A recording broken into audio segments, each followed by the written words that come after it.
bienvenue à ce point marché du mois de mai. Alors commençons par quelques éléments de marché. Ce mois-ci, on a vu une assez nette remontée des taux obligataires avec le taux sur les emprunts du Trésor américain qui est remonté à 2,8%, le taux sur les emprunts d'État français à 10 ans qui est quant à lui aux alentours de 1,3%. Et les marchés d'actions ont assez nettement baissé à l'échelle mondiale.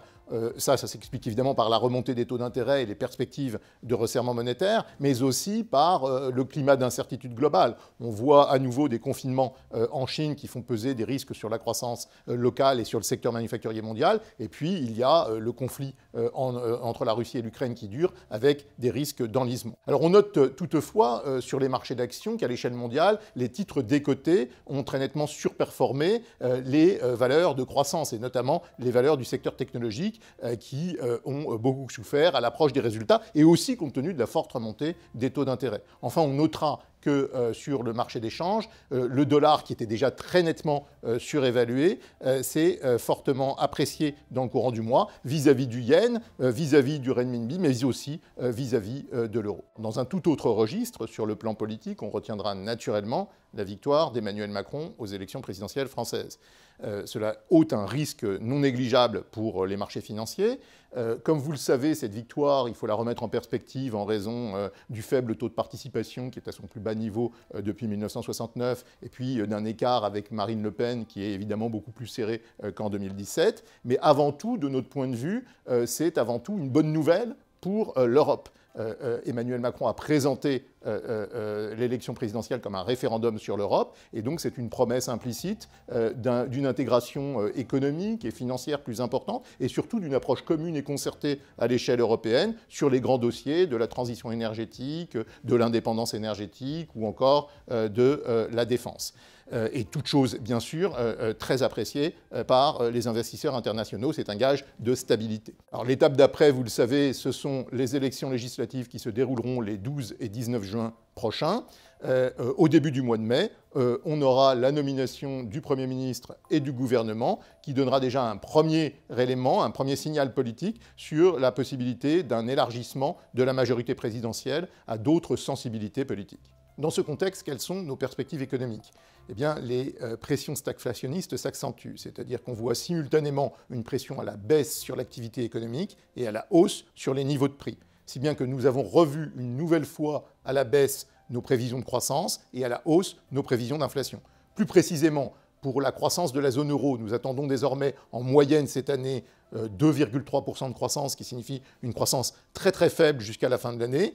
Du côté des États-Unis, l'économie sera plus résiliente avec 3,1% de croissance. Et enfin, nous avons revu nettement à la baisse notre prévision de croissance en Chine à 3,4%, très en deçà de la prévision de croissance officielle des autorités chinoises. Du côté de l'Europe, il faut avoir à l'esprit que l'Europe est particulièrement touchée par les conséquences sur les prix de l'énergie de la guerre en Ukraine, mais également par les nouveaux confinements décidés par les autorités chinoises, qui vont avoir un impact bien évidemment sur la croissance chinoise, mais également sur l'ensemble des chaînes d'approvisionnement et donc sur le secteur manufacturier mondial, auquel l'économie allemande en particulier est particulièrement exposée. Dans cet environnement, quid des banques centrales ? Eh bien, le ralentissement de la croissance et l'accélération de l'inflation constituent un vrai défi pour la plupart de ces banques centrales.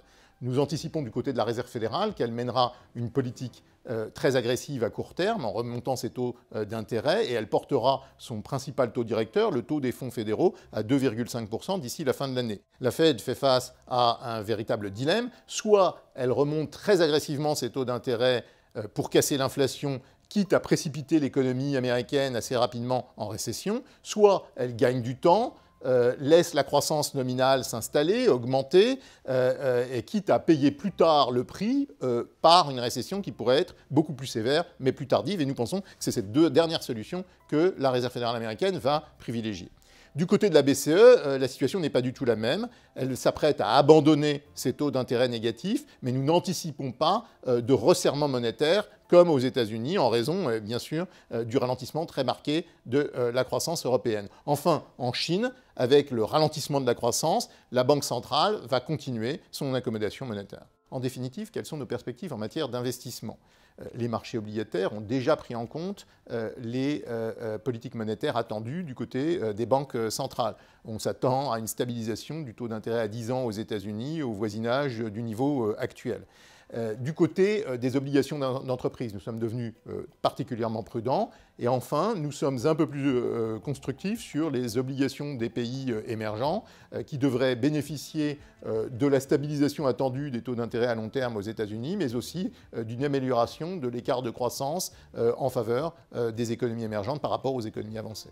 Sur le marché des changes, nous privilégions les devises qui peuvent bénéficier de leur statut de valeur refuge ou qui peuvent bénéficier de la montée des prix des matières premières. Alors, plus précisément, nous privilégions le réal brésilien par rapport au dollar américain, le franc suisse par rapport à l'euro, parce que le franc suisse joue le rôle de valeur refuge, notamment par rapport au conflit entre la Russie et l'Ukraine, et enfin, nous privilégions le yen par rapport à l'euro. En matière d'allocation d'actifs, nous continuons de préférer les actions aux obligations d'entreprise. Alors, du côté des actions, la sélection des titres est plus que jamais essentielle, et ce d'autant que la saison des résultats des entreprises s'annonce particulièrement compliquée, notamment en Europe, par rapport aux États-Unis. Nous pensons qu'une combinaison de titres décotés et de valeurs de qualité est le meilleur moyen pour tirer son épingle du jeu.